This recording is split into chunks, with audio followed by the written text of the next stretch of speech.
read and learn. Sky is so bright.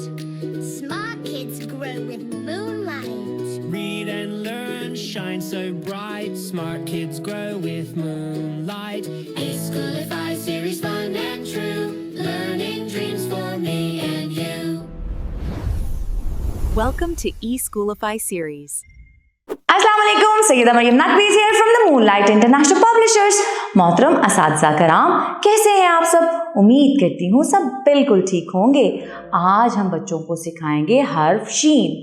हासिलाते ताल्लुम है हर्फ शीन की असली और इब्तदाई अशकाल की पहचान कर सकें और हर्फ शीन की अस्वात हरकात के ज़रिए सीख सकें।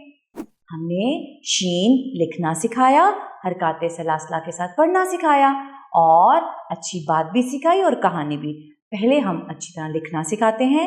आप इस तरह सिखाएंगी, नुक्ते पे पेंसिल रखवाएं, 2 शोशे बनाएं, गोल घुमा के नीचे जाएं, सीन के जैसा शीन बनाएं, नुक्ते ऊपर 3 लगाएं।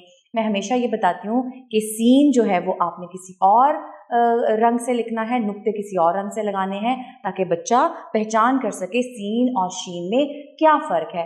फ़र्क वाज़िया होना चाहिए कि बच्चे को, क्योंकि अक्सर बच्चे सीन को शीन और शीन को सीन पढ़ते हैं। यहाँ हमने ज़ख़ीरा अल्फाज दिए हैं शेर, शरबत, शाल, शुतुरमुर्ग। अब आप शाहीन की तस्वीर दिखा सकती हैं, शहद की तस्वीर दिखा सकती हैं, ओके, शरारा जो लड़कियां पहनती हैं वो दिखा सकती हैं, ठीक है।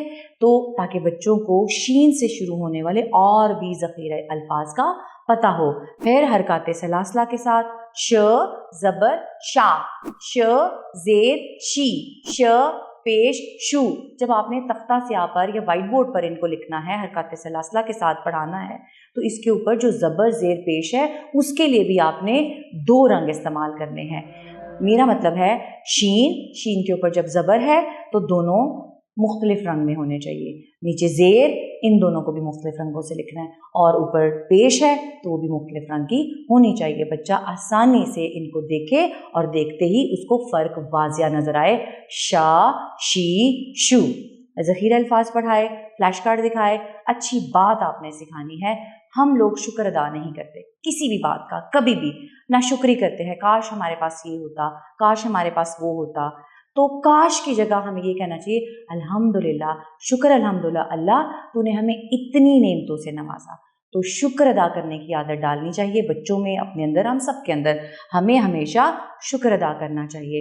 इसके बाद आगे बढ़ते हैं अपनी छोटी सी कहानी की तरफ। उम्मीद करती हूँ आज आपने बहुत अच्छी तरह सीखा होगा।